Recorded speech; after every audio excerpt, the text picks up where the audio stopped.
अस्सलाम वालेकुम dear students, उम्मीद है आप सब खैरियत से होंगे। आज हम सीखेंगे फ्यूचर परफेक्ट कंटिन्यूस टेंस के बारे में, जिसको उर्दू में कहते हैं फ़ेल मुस्तकबिल मुकम्मल जारी।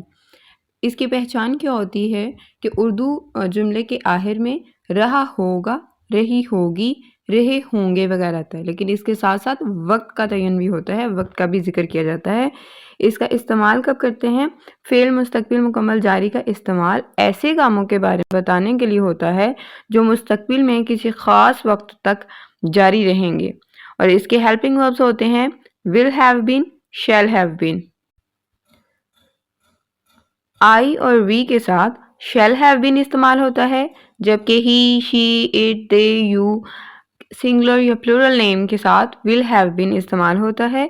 और इसका स्ट्रक्चर सादा जुमले के लिए यूं होता है कि सबसे पहले हम सब्जेक्ट लिखते हैं, फिर हेल्पिंग वर्ब लिखते हैं, फिर वर्ब लिखते हैं, उसके बाद सिंस या फॉर लगाते हैं और उसके बाद ऑब्जेक्ट लिखते हैं। हम एक एग्जांपल लेते हैं, वो सुबह से खेल रहा होगा।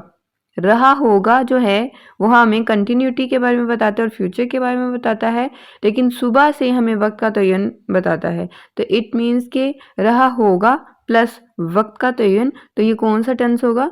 Future perfect continuous tense. तो इसको हम किस तरह से ट्रांसलेट करेंगे?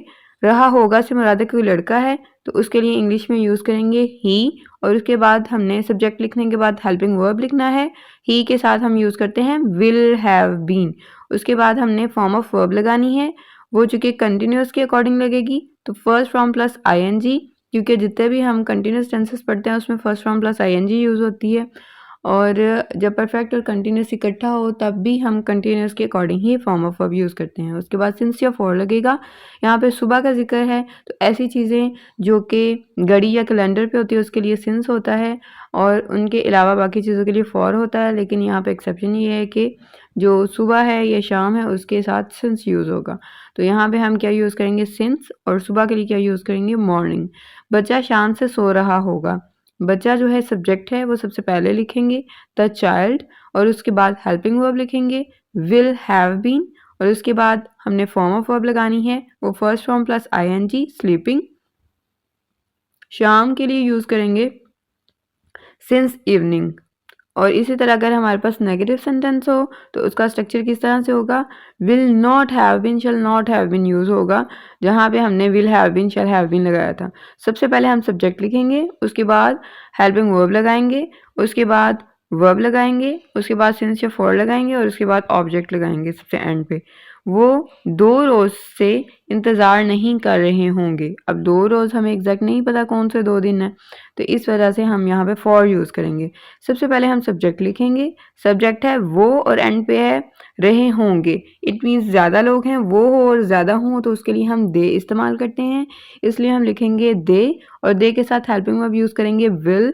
विल के बाद नॉट का इजाफा हैव बीन लिखेंगे फिर, क्योंकि विल हैव बीन नॉट नहीं लिख सकते, विल नॉट हैव बीन लिखेंगे। उसके बाद इंतज़ार करना जो है वो वर्ब है, और वर्ब प्लस आईएनजी यूज़ करेंगे वेटिंग।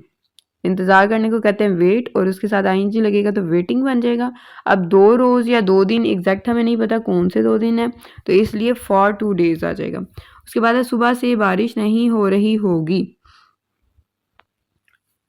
तो इसके लिए हम यूज़ करते हैं it will not have been raining since morning. तो ये भी नेगेटिव सेंटेंस है, इस वजह से इसमें नॉट का इस्तेमाल किया गया है।